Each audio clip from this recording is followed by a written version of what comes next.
Seat से चुनाव लड़ने के बाद बुधवार को आजाद समाज पार्टी के संस्थापक चंद्रशेखर आजाद पहली बार मुजफ्फरनगर पहुंचे थे, जहां उन्होंने भोकारेहड़ी गांव में दलित समाज के लोगों के बीच पहुंचकर उनसे बातचीत की।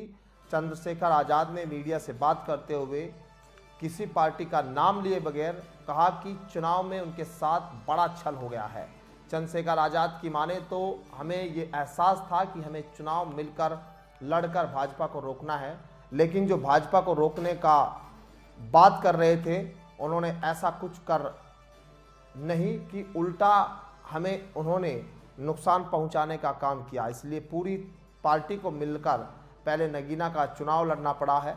अब पार्टी जो भी फैसला लेगी, कई सीटों पर पार्टी अपने प्रत्याशियों को उतार भी रही है। पार्टी ने अपने निर्णय लिया है कि वो पार्टी के कार्यकर्ता के तौर पर जहां पार्टी निर्णय लेगी उसको लेकर काम करेंगे। अब सीधे तौर पर जो आरोप यहां जयंत चौधरी को लेकर भी बिना नाम लिए उन्होंने लगा दिया है कि चुनाव बीजेपी के खिलाफ लड़ना था, लेकिन देखिए अब उनको अलग से चुनाव जब लड़ना पड़ा तो उसमें कहीं ना कहीं उनको अब कठिनाइयों का सामना जो करना पड़ा है। आप नगीना से लड़े हैं, पार्टी को और अपने आप को कहाँ देखते हैं? देखो जी, पार्टी तो अपना काम कर रही है, सिर्फ चुनाव लड़ना ही पार्टी काम नहीं है।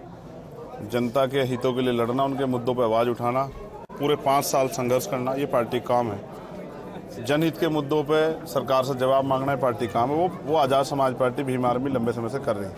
रही बात चुनाव की, एक छल हो गया हमारे साथ। हमें ये एहसास था कि भाई हमें मिलकर लड़के भाजपा को रोकना है, लेकिन जो भाजपा को रोकने की बात कर रहे हैं उन्होंने कुछ ऐसा काम करा नहीं और उन्होंने हमें जो है नुकसान पहुँचाने का काम करा।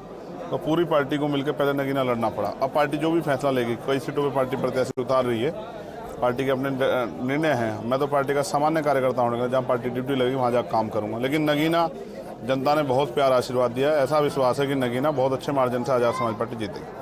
कोरोना वैक्सीन के प्रतिकूल प्रभाव के लेकर एक चर्चा बनी है, क्या कहेंगे इस बारे में? देखो जी, पहले दिन से ही हम कह रहे थे कि मोदी जी सिर्फ प्रचार के लिए सारा काम कर रहे हैं, इसका नुकसान जनता को उठाना पड़ेगा। अब उसके जो साइड इफेक्ट हैं वो सामने आ रहे हैं, बहुत सारे लोगों की जान जा रही है। मैं तो चाहता हूँ माननीय सर्वोच्च न्यायालय इस पर संज्ञान ले और स्वतः संज्ञान लेके इस पर कठोर कार्रवाई करे। अपराध करने वाले चाहे प्राइम मिनिस्टर हो, चाहे मैं हूँ या कोई भी हो, जो अपराध करेगा, जिसने लोगों की जिंदगी के साथ खिलवाड़ की है, जिसने अपने निजी स्वार्थ में लोगों को धोखा दिया है, उस पर कार्रवाई होनी चाहिए। किस व्यक्ति को प्रधानमंत्री के रूप में देखना चाहेंगे? साहब मेरे तो बढ़िया कौन है बताओ। मैं तो ये कह रहा हूँ, और भाई पार्लियामेंट का चुनाव लड़के आदमी प्राइम मिनिस्टर बनता है, तो मैं आपसे ये कह रहा हूँ, देखो जितने लोग प्राइम मिनिस्टर बने उनमें चौधरी चरण सिंह जी मेरी सबसे पहली पसंद है कि उनका जो कार्यशैली थी उसका कोई तोड़ नहीं था। और रही बात, अब मैं मान्यवर काशीराम साहब बनते तो मैं मानता कि एक अच्छे प्राइम मिनिस्टर होते, बहन जी बनती तो मैं मानता कि अच्छे प्राइम मिनिस्टर बन सकती थी। और अब मुझे ऐसा कुछ लग नहीं रहा है, क्योंकि अब के प्राइम मिनिस्टर हमने देख लिया और बाकी जनता को तय करना है। मेरे आपके हाथ में थोड़ा ही है। मेरे हाथ में हो तो मैं आजाद समाज पार्टी का प्राइम मिनिस्टर बनाऊँ। ठीक है। आप नगीना से लड़े हैं, पार्टी को और अपने आप को कहाँ देखते हैं? देखो जी, पार्टी तो अपना काम कर रही है, सिर्फ चुनाव लड़ना ही पार्टी काम नहीं है। जनता के हितों के लिए लड़ना, उनके मुद्दों पर आवाज़ उठाना, पूरे 5 साल संघर्ष करना, ये पार्टी काम है। जनहित के मुद्दों पे सरकार से जवाब मांगना है पार्टी काम है। वो आज़ाद समाज पार्टी भीम आर्मी लंबे समय से कर रही है। रही बात चुनाव की, एक छल हो गया हमारे साथ। हमें ये एहसास था कि भाई हमें मिलकर लड़के भाजपा को यूपी के 80 सीटों पर जहां एक